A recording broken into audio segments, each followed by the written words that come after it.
दूसरे चरण में यूपी की 8 सीटों पर मतदान शुरू हो चुका है।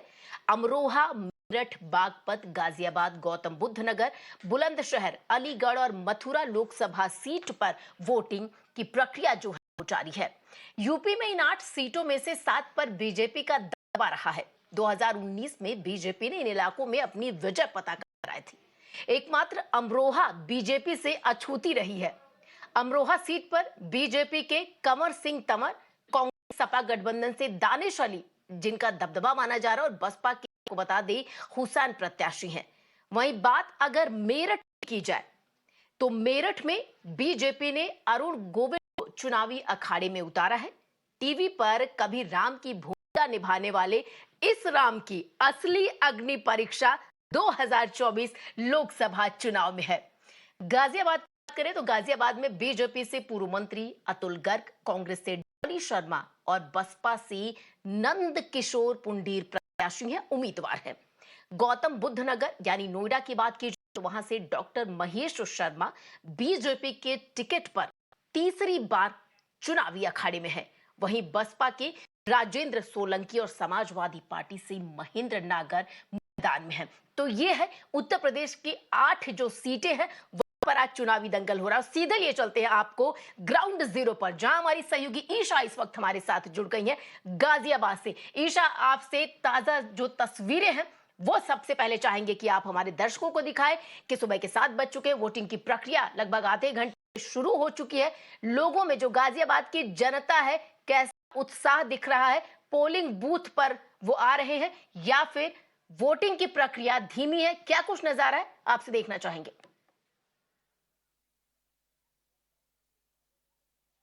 जी, अभी 7:30 के करीब बजे हैं और पहला वोट जो कास्ट किया गया था वो बीजेपी के प्रत्याशी अतुल गर्ग ने कास्ट किया। वो अपने पूरे परिवार के साथ आए थे और उन्होंने अपना वोट कास्ट किया था। यहाँ पे आप देख सकते हैं कि सीनियर सिटीजन्स भी बहुत ही बड़े नंबर में आ रहे हैं। यहाँ पे पोलिंग बूथ को हर सेकंड पर सेकंड पे लोग यहाँ पे बार बार आ रहे हैं, अपना वोट कास्ट कर रहे हैं। यहाँ पे अगर हम बातचीत भी करना चाहें, लोगों से उनके उत्साह जानना चाहें, उन्होंने किन मुद्दों पर वोट दिया। सर, अभी आपने वोट दिया है, आप सबने वोट दिया, आप तीनों एलिजिबल, चारों अगर आप एलिजिबल हैं वोटर्स, तो आपके क्या मेन मुद्दे हैं वोट करने के लिए?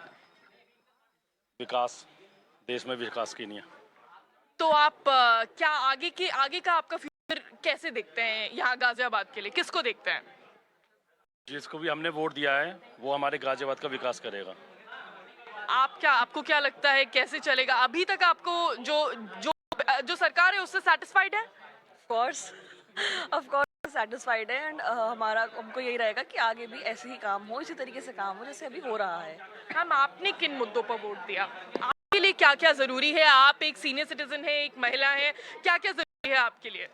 सारी सुविधाएं मिलनी चाहिए जो अब तक मिल रही है, और बढ़े सुविधाएं। तो आपको क्या लगता है मैम, आप यहाँ लोकल हैं, आप गाजियाबाद से हैं, क्या कैसे देखते हैं, कैसे आगे फ्यूचर के लिए क्या देखते हैं? बस आगे विकास होना चाहिए अच्छे से और बढ़ रहा है, सुविधाएं सबको मिल रही हैं। तो जैसे कि आपने सुना, बहुत ही क्लियर मैसेज इन परिवार से जो हमें मिला कि विकास के लिए वोट दिया गया है, और जो इस वक्त जो गवर्नमेंट है, जो बीजेपी की गवर्नमेंट है, उससे ये काफी खुश नजर आते हुए। लेकिन गाजियाबाद की एक सीट में हमेशा एक जो निराशाजनक बात जो सामने आई है, वोटर टर्नआउट हर बार कम रहा है। तो इस बार भी वो एक चुनौती हो सकती है।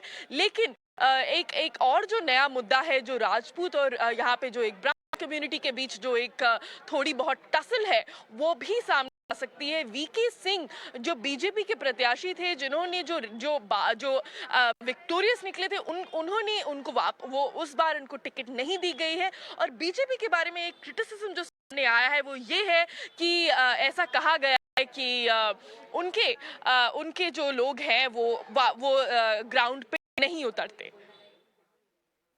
जी बिल्कुल ईशा, आपका बहुत बहुत शुक्रिया इन तमाम जानकारी के लिए। तो गाजियाबाद में वोटर टर्नआउट की अगर बात की जाए तो हफ्ता से कम रही, यानी गाजियाबाद के जो लोग हैं वो वोट देने जाने के लिए थोड़ी सी आलस करते हैं।